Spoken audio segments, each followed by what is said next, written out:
Assalamualaikum warahmatullahi wabarakatuh. Selamat siang Pak dan salam sejahtera untuk kita semuanya. Baik, dalam kesempatan siang hari ini saya akan menyampaikan video mengenai tugas praktikum botani keempat yang berjudul morfologi dan anatomi daun ataupun folium. Untuk sampel yang pertama yaitu jenis Aperhoa carambola ataupun belimbing, merupakan tanaman dikotil, dan untuk foliumnya merupakan jenis daun majemuk. Adapun belimbing ini juga merupakan daun yang tidak lengkap karena hanya memiliki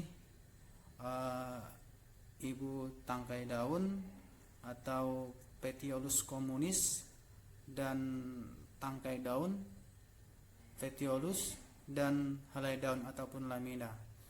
Adapun ciri daripada daun Aperhoa carambola yaitu ujung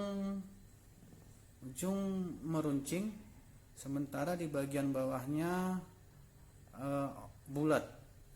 Dan untuk tulang daun Aperhoa carambola adalah jenis daun ataupun folium yang memiliki tulang daun yang menyirip. Bisa dilihat dari video yang saya buat mengenai bentuk tulang daun daripada Aperhoa carambola. Selanjutnya untuk sampel yang kedua yaitu jenis tanaman Elais guineensis Jack ataupun kelapa sawit. Folium ataupun daun daripada kelapa sawit ini merupakan daun lengkap.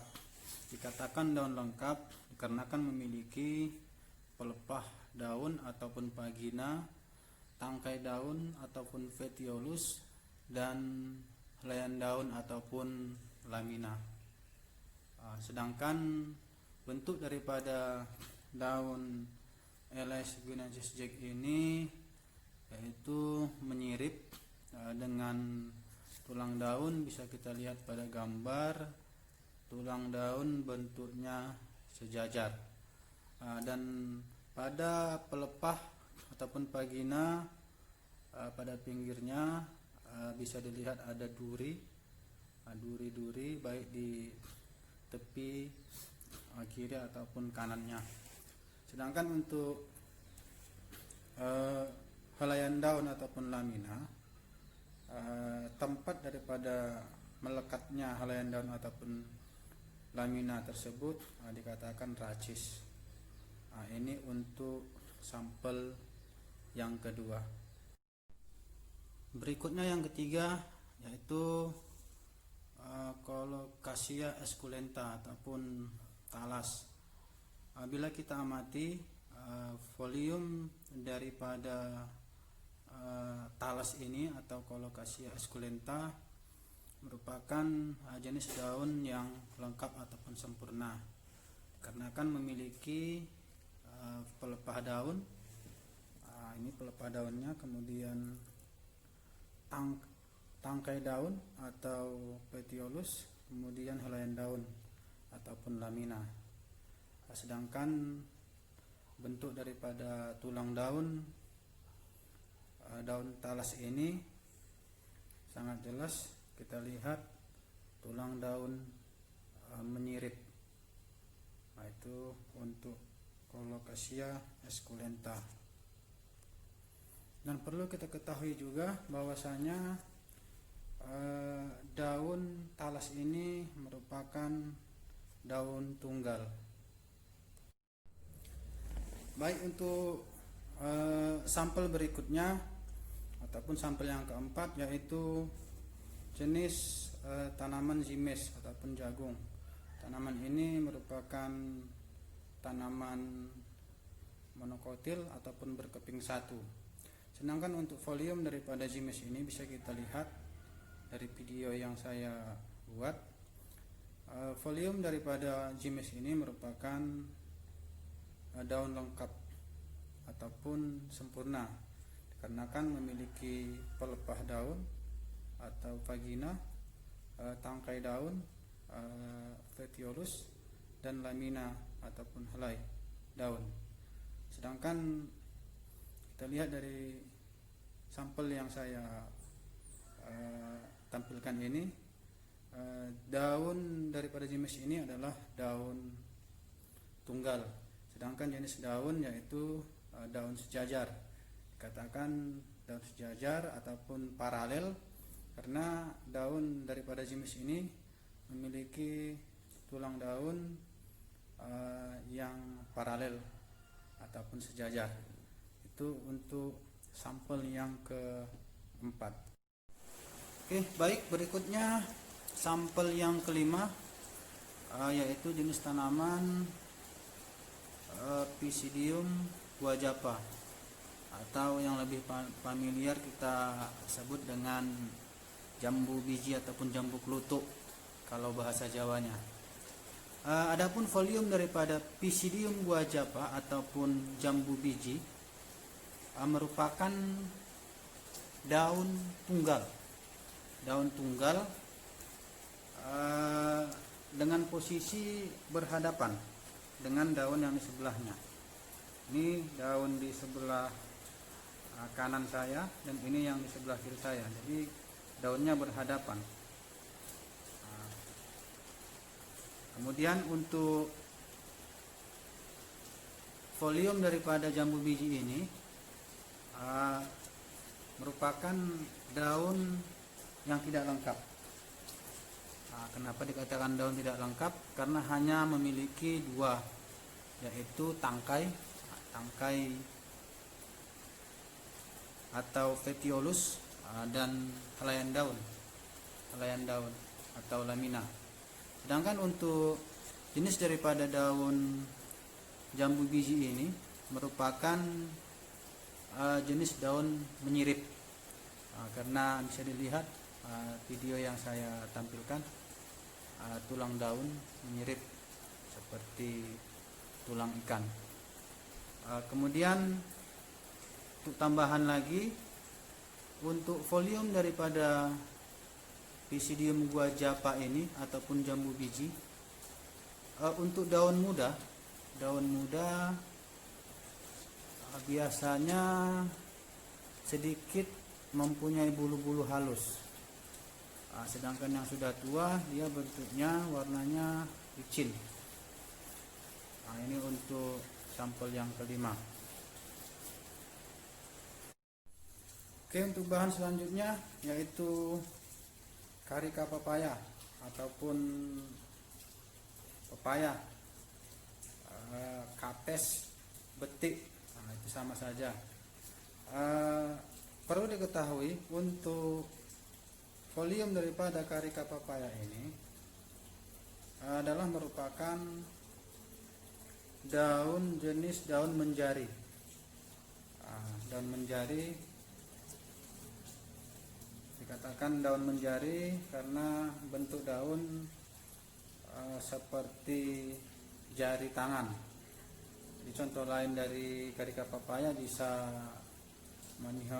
folium daripada Manihat utilissima, juga sama merupakan jenis daun menjari. Sedangkan untuk daun Carica papaya ini ataupun folium dari pepaya ini merupakan daun yang tidak lengkap karena hanya memiliki petiolus, yaitu tangkai daun dan lamina ataupun helaian-helaian daun. Kemudian untuk daun ini dikatakan jenis daun tunggal karena dalam satu tangkai hanya satu helaian daun.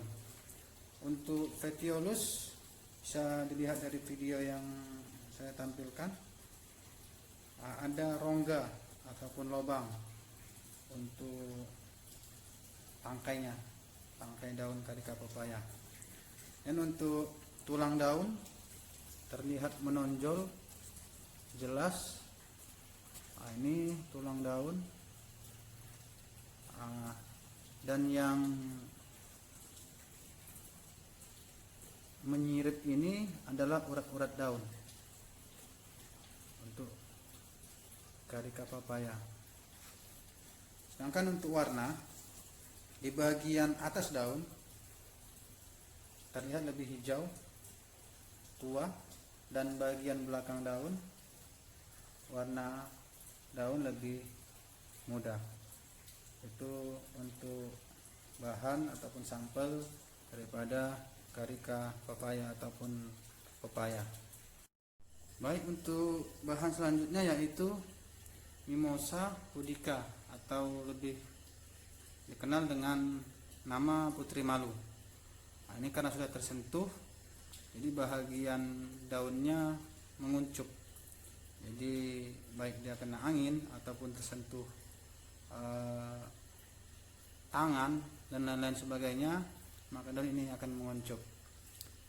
Daun ini merupakan jenis daun yang berduri, karena di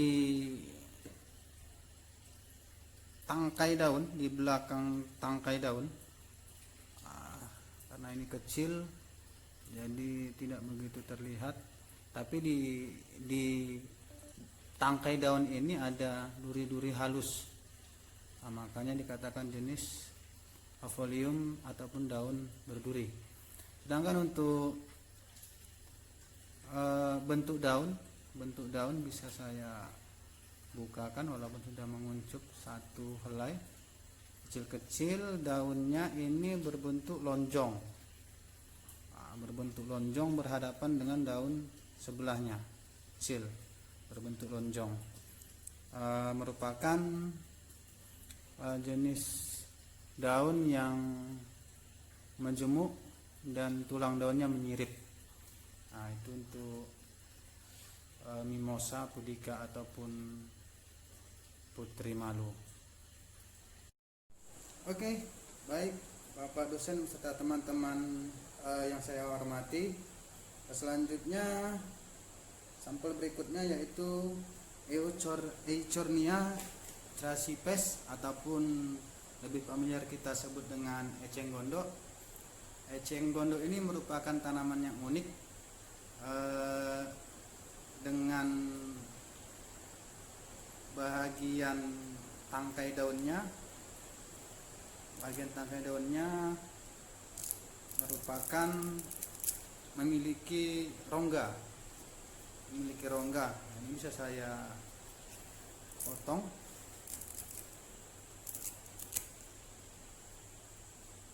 Dia terlihat memiliki rongga. Ini rongga ini berfungsi sebagai kantong udara yang dapat membuat tanaman ini dapat mengapung di air. Sedangkan eceng gondok ini merupakan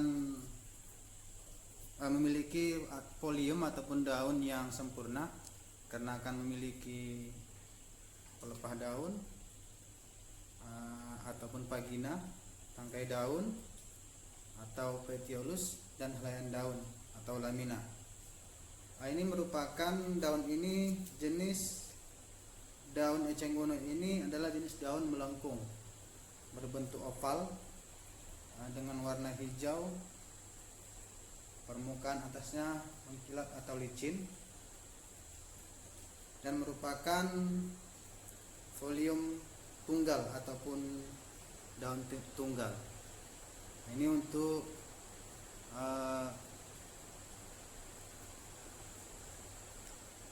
tanaman eceng gondok. Selanjutnya yaitu jenis tanaman Tagetes erecta. Tagetes erecta ini merupakan daun majemuk dan daun yang tidak lengkap, karena hanya memiliki helaian daun, lamina, kemudian petiolus ataupun tangkai daun. Sedangkan bentuk daun bentuk daun runcing, dengan tepi bergerigi, tepinya bergerigi. Nah, ini untuk tanaman tegas erecta. Ini merupakan jenis tanaman dikotil. Kemudian selanjutnya untuk bahan berikutnya yaitu Lactuca sativa ataupun selada. Selada ini merupakan tanaman yang berdaun tunggal ataupun folium simplex, dan juga dikatakan daun yang tidak lengkap karena hanya memiliki vagina ataupun pelepah dan lamina ataupun helai daun. Sedangkan untuk pertulangan terdiri dari ibu tulang daun, kemudian anak tulang daun dan serat-serat daun. Sedangkan tepi daripada tanaman Lactuca sativa ini, tepi daunnya berbentuk keriting ataupun bergerigi, bentuknya keriting. Itu untuk tanaman Lactuca sativa. Selanjutnya yang terakhir yaitu peralatan untuk praktikum keempat. Seperti biasa, buku referensi morfologi tumbuhan, kemudian kaca pembesar, pisau cutter, pisau silet, alat tulis untuk menggambar, penggaris, objek kaca bening, dan yang terakhir yaitu buku gambar. Demikian video praktikum saya. Saya ucapkan terima kasih kepada Bapak dosen, khususnya kepada teman-teman sekalian. Saya sudahi. Wassalamualaikum warahmatullahi wabarakatuh.